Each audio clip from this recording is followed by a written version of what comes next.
nous sommes quelques élèves de notre professeur de sciences, Monsieur Mays. Nous nous sommes rassemblés pour concevoir un modèle expérimental. Le but est de mettre en évidence les facteurs qui font varier la pression, selon la formule P est égal à F sur S.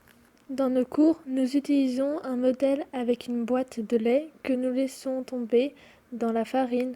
On mesure l'enfoncement dans la farine avec une latte et on devait objectiver que plus la pression est importante, plus l'enfoncement est important.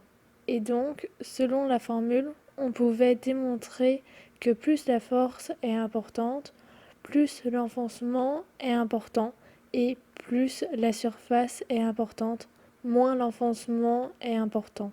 L'avantage de ce modèle est que nous pouvons faire varier la force, donc le poids en remplissant plus ou moins d'eau la boîte. Nous devions alors mesurer ce poids à l'aide d'un dynamomètre. Nous pouvons aussi faire varier la surface en laissant tomber la boîte sur l'une ou l'autre de ses faces. Et avant, nous devions aussi mesurer et calculer les surfaces à l'aide d'une latte. Voici les résultats que nous avons obtenus. Nous nous sentions mal à l'aise avec les résultats car, au final, ils étaient assez disparates, même si globalement, les enfoncements suivaient la logique de la formule. De plus, une valeur n'était pas normale. Nous nous sentions aussi mal à l'aise avec le protocole expérimental. Voici quelques commentaires que nous avons faits. Mais on n'est pas sûr que la farine soit complètement plate. Par exemple, donc, une bouteille de lait va tomber comme ça, alors qu'elle devrait tomber bien droite. C'est compliqué de mesurer l'enfoncement à cause de la latte où il y a un bord et ça ne démarre pas exactement à zéro. Voici aussi quelques pistes de solutions évoquées ensemble. Mais à la place de la farine, on peut mettre du sable, parce que si je me souviens bien, j'ai vu que si on mouille le sable, ça peut donner une forme. On pourrait utiliser un mesureur laser et ça nous permettrait de calculer avec précision l'enfoncement. Et pour aplatir, on pourrait prendre par exemple une planche, la faire exactement dans la forme du bac. Mais il faudrait qu'on imagine quelque chose pour permettre de la faire tomber toujours à la même hauteur. Faire un genre de tuyau pile de la taille de la brique pour que quand elle tombe, elle ne puisse pas bouger.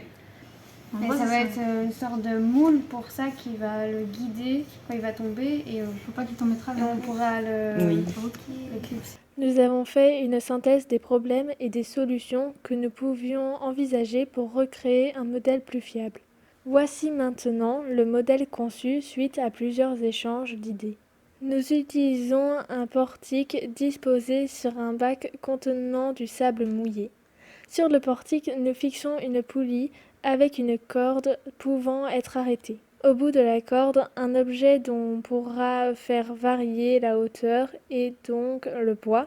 En fait, il s'agit d'un système d'empilement de lattes en bois et nous pouvons empiler plus ou moins beaucoup de lattes. Nous prévoyons aussi un arrêt pivotant pour l'objet pour qu'il soit lâché toujours à la même hauteur. Au niveau de cet arrêt, nous fixons un laser. Nous prévoyons également un repère pour l'arrêt de l'objet pour que ce dernier reste toujours à la même position de départ. Puis nous disposons aussi d'une planche pour aplatir uniformément le sable mouillé. Dès que tout cela est prêt, nous retirons la planche, puis nous plaçons une autre planche destinée à recevoir l'objet et nous mesurons la hauteur H du laser à cette planche. Ensuite, nous faisons pivoter l'arrêt et le repère. Entre-temps, nous avons placé des fixations coulissantes pour maintenir le guide que nous plaçons à la hauteur de l'objet. Nous lâchons l'objet. Nous dégageons les fixations coulissantes et nous retirons l'objet de façon à mesurer la nouvelle hauteur et calculer la différence de hauteur. Nous répétons cette opération avec différents poids et différentes surfaces. Voilà le modèle expérimental conçu que nous n'avons pas encore pu tester, faute de temps. Il reste aussi beaucoup d'inconnus sur les matériaux utilisés pour la construction. Tester le modèle tout en résolvant ces inconnus nous permettra d'affiner le modèle expérimental.